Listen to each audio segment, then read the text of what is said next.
Hello दोस्तों, नमस्ते, प्रणाम। स्वागत है आप सभी का आप ही के चैनल में। और एक बार फिर से मैं आप लोगों के सामने हाजिर हूँ तुला लगन से संबंधित चर्चा करने के लिए। और आज इस वीडियो में मैं आपको रेमेडी देने वाली हूँ, उपाय देने वाली हूँ, वो चमत्कारिक उपाय जो आपके जीवन को बदलने में सहायक सिद्ध होंगे। दोस्तों देखिए, जो हमारा प्रारब्ध है, जो हमने कर्म किया हुआ है, उसी के हिसाब से हमें लगन राशि मिलता है। अगर हम इस लगन में आए हैं तो यह हमारा प्रारब्ध है, लेकिन हम अपने प्रारब्ध को बदल सकते हैं अपने कर्म से और अपने सोच से। तो दोस्तों, कैसे हम बदलें, इन सभी बातों पर आज मैं चर्चा करने वाली हूँ और आपको बताने वाली हूँ। देखिए दोस्तों, जो किताबों में लिखा हुआ है और जो किसी लगन और किसी राशि के बारे में जो बताया गया है, वो आज के डेट में फलित होगा कि नहीं होगा, ये सोचने वाली बात है। क्योंकि जिस जमाने में ये सब कुछ लिखा गया था, जो गणनाएं बताई गई थी, उस समय परिस्थितियां अलग थी। महिलाएं जो है वो नौकरी नहीं करती थी। 10 साल में, 12 साल में लोगों की शादियां हो जाती थी।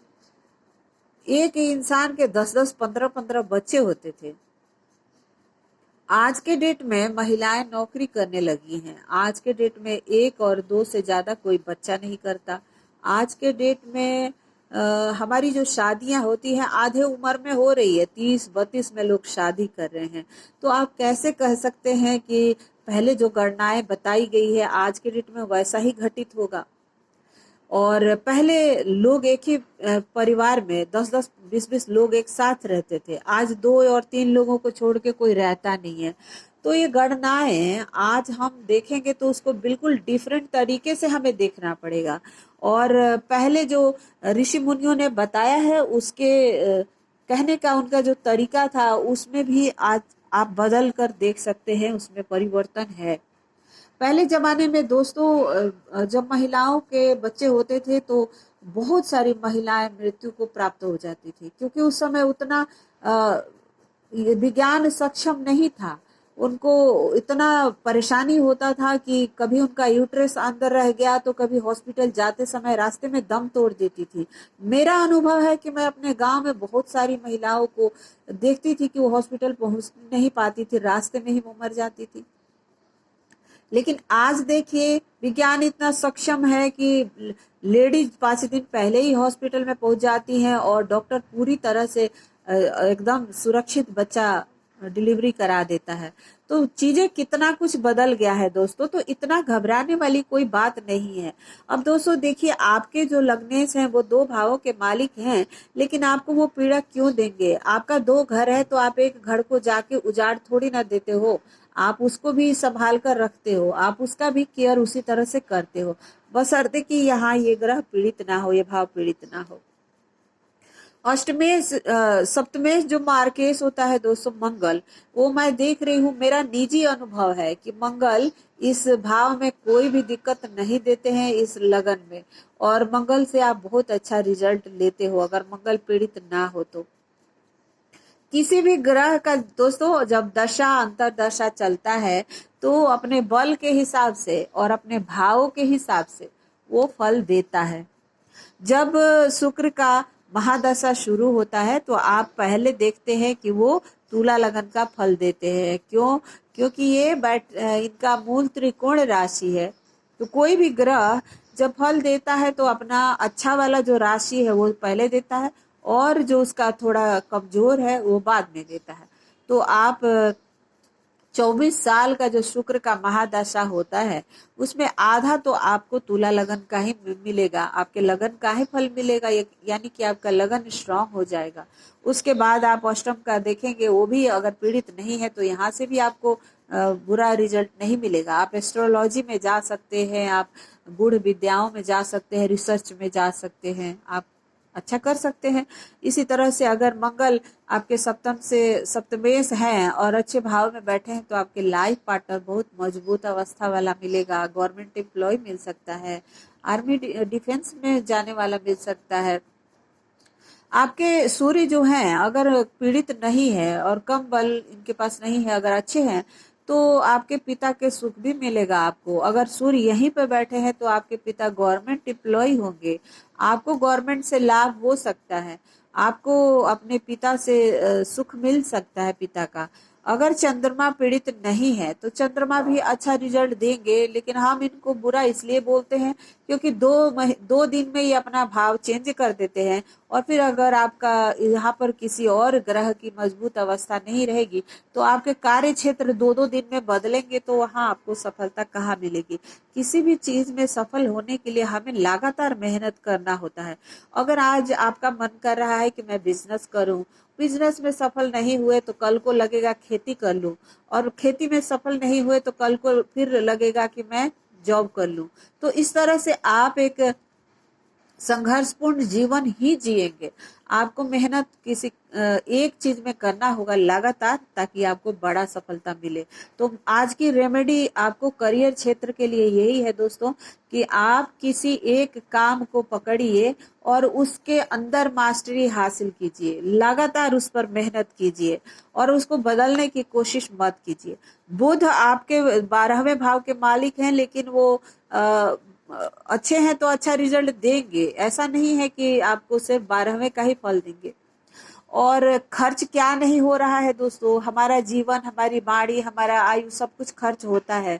तो खर्च से क्या डरना, आपके पास अगर सब कुछ है तो खर्च तो होता है, होगा ही। लेकिन दोस्तों बुध अगर पीड़ित हैं तो आप उन्हें बल दीजिए। आप बल देने के लिए आपको अच्छे घरों में अगर बुध बैठे हैं तो आप पन्ना पहनिए, और नहीं तो आप घास के ऊपर चलिए, पेड़ पौधे लगा कर रखिए अपने पास, और पेड़ पौधों के कांटेक्ट में रहिए, तो बुध आपके अच्छा रिजल्ट देंगे। बेटी बहनों के साथ आपके संबंध अच्छे होने चाहिए, ताकि आपका भाग्य कमजोर ना हो। आप ये देखिए कि आपके भाग्य भाव में कौन सा ग्रह आके बैठ गया, क्योंकि वहां पर इस बुध के साथ साथ वो जो ग्रह आता है वो भी अपना रिजल्ट देता है। एस्ट्रोलॉजी के अंदर बहुत सारी चीजें देखने की जरूरत होती है दोस्तों, एकदम से आपको परेशानी में नहीं आना चाहिए। और ये जो शुभ ग्रह माने जाते हैं बृहस्पति, यहाँ पे ये नकारात्मक इसलिए हो जाते हैं कि ये शुक्र के शत्रु हैं। और शत्रु होकर भी इतना बुरा नहीं होते, बुरा हम होते हैं। क्यों? क्योंकि हमारे अंदर भौतिक जगत की चाहत बहुत होती है, और हम हर चीज में लग्जरी चाहते हैं, हम सुख चाहते हैं, हम बैलेंस चाहते हैं। लेकिन ये तो वैराग्य के कारण होते हैं, इस लगन में इनका कोई रोल ही नहीं है। फिर भी ये बड़े भाई का आपको सुख देते हैं, मामा का सुख देते हैं। अगर महिलाएं हैं आप तो आपको संतान का सुख देते हैं, पुत्र आपको जरूर होता है अगर तुला लगन के हैं तो दोस्तों कोई भी ग्रह अपने भाव के अनुसार और अपने नेचर के अनुसार ही रिजल्ट देता है, लेकिन आप उस तत्व को बैलेंस करके रख सकते हैं। आप किसी एक मंत्र को, किसी एक पूजा पाठ में आपका मन लगना चाहिए। भौतिक चीजों के पीछे भागते रहेंगे तो आपको परेशानी होगी। और सबसे अच्छा आपके लिए रेमेडी है कि आप अपने शरीर को साफ सुथरा रखिए। सफेद वस्त्र आप शुक्रवार को जरूर पहनिए। माता लक्ष्मी की आराधना कीजिए। श्री सूक्त का पाठ आप शुक्रवार को या हर रोज कर सकते हैं तो करिए, बहुत अच्छा रिजल्ट मिलता है श्री सूक्त का पाठ करने से। तो आप श्री सूक्त का पाठ हर हाल में कीजिए। माँ लक्ष्मी को अगर खुश करते हैं तो आप तुला लगन वाले बहुत सुखी रहेंगे। आप हनुमान जी की आराधना कर सकते हैं, क्योंकि हनुमान जी वायु तत्व हैं और आप भी वायु तत्व हैं, तो हनुमान जी आपके वायु को बैलेंस करेंगे। तो आप हनुमान चालीसा पढ़ सकते हैं दोस्तों। और आप सूर्य को जल तो जरूर दीजिए, क्योंकि सूर्य महाराज अगर खुश रहेंगे तो आत्मबल आपका मजबूत रहेगा, क्योंकि इस लगन वालों को आत्मबल की भी कमी देखी जाती है। पिता है तो उनके आदर कीजिए, पिता के मान सम्मान में कोई कमी मत कीजिए।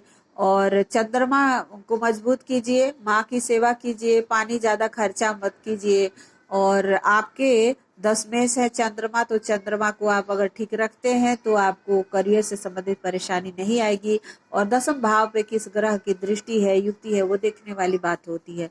अब एक रेमेडी और आपके लिए है ये दोस्तों, कि आप कभी भी देर तक नहाना और अपने बेडरूम को गंदा रखना, इस तरह की चीजें मत कीजिएगा। आपको सुबह जल्दी नहाना चाहिए और घर को ऑर्गेनाइज रखना चाहिए, क्योंकि राहु का प्रभाव होने से आपकी चीजें अस्त व्यस्त रहती है और आप इस वजह से आपको परेशानी आता है। तो जब आप इन चीजों को ठीक करने लगेंगे तो देखेंगे आपकी लाइफ में सकारात्मकता आने लगा। अपने घर में मिठाइयों को रखिए, कभी खत्म मत होने दीजिए, क्योंकि शुक्र जो है वो भोजन को दर्शाते हैं और मीठा जो चीजें हैं वो शुक्र को मजबूत करता है। माँ लक्ष्मी को पसंद है, तो आपके घर में थोड़ी सी मिठाई हमेशा रहनी चाहिए। सफेद चीजों को आप ज्यादा से ज्यादा इस्तेमाल करिए। दही थोड़ा सा डाल के आप स्नान कर सकते हैं। अपने शरीर पर आप ओरिजिनल जो परफ्यूम होता है, जिसको सेंट बोला जाता है, जिसको इत्र बोला जाता है, वो डायरेक्ट अपने स्किन के ऊपर आप लगाइए। इससे शुक्र मजबूत होते हैं। और आपका जो शुक्र की जो लाइन है हाथों में, वहां पर थोड़ा सा ओरिजिनल इत्र लगाते हैं तो शुक्र बहुत अच्छा रिजल्ट देते हैं। अपने आसपास खुशबू वाला पौधे लगाइए, सफेद पौधे लगाइए, बहुत अच्छा लगता है। सफेद पौधों का जो फूल होता है, जो खुशबू वाला, इससे आपके शुक्र मजबूत हो जाएंगे। और आप बैलेंस बनाने के चक्कर में अपनी चिंता करना छोड़ देते हैं, तो ऐसा मत कीजिए। आप अपनी चिंता कीजिए। आप दूसरों के लिए ही जीवन भर सोचते रहते हैं, ऐसा मत कीजिए। जरूरत से ज्यादा दूसरों के बारे में मत सोचिए, और हेल्प करने के चक्कर में भी आप अपना बहुत कुछ बर्बाद कर देते हो। इतना दूसरों को हेल्प मत कीजिए, जितना करना है उतना ही कीजिए, क्योंकि समाज बिल्कुल आपके तरह नहीं है। आप बहुत नर्म स्वभाव के हो, बहुत नर्म है आपकी दृष्टि। आप समाज में परिवर्तन, समाज के भलाई के लिए मरते रहते हो, तो ऐसा कुछ करने की जरूरत नहीं है। आप उतना ही कीजिए जितना करना चाहिए। आप अपने बारे में सोचिए, अपने लिए आप समय निकालिए, आप प्राणायाम करिए, अपने शरीर को बैलेंस रखिए, आप तत्व को बैलेंस रखिए, और जीवन में आपको अच्छा रिजल्ट मिलेगा। सब कुछ बढ़िया बढ़िया हो जाएगा। तो इस तरह से आप तुला लगन वाले समझ गए होंगे कि ये जो रेमेडी मैंने आपको बताया है वो आपके लिए बहुत काम करने वाला है। और क्योंकि तुला लगन से मेरा निजी संबंध है, और ये सारी बातें जो मैं आपको बता रही हूँ वो मैं खुद भी प्रयोग करती हूँ और उसका रिजल्ट देखा है, इसीलिए मैं आपको बता रही हूँ। अब मुझे उम्मीद है कि आपको बातें समझ में आ गई होगी। इसके बाद भी अगर कुछ समझ में ना आया हो तो दोबारा क्वेश्चन कीजिए, क्योंकि हम आपके बारे में चर्चा करने के लिए ही आए हैं, और हम रिसर्च करते रहते हैं कि कहाँ से हम कुछ अच्छा निकाल के ले आए और आप तक पहुंचाएं। तो मुझे उम्मीद है कि आज की वीडियो आपको पसंद आएगा। अगर पसंद आया हो तो चैनल को आप सब्सक्राइब करिए और कमेंट कीजिए, वीडियो को लाइक कीजिए, और हमारे साथ जुड़े रहिए। मिलकर हम फिर से नए चर्चा करते रहेंगे। Thank you so much for watching. सर्वे भवन्तु सुखिनः।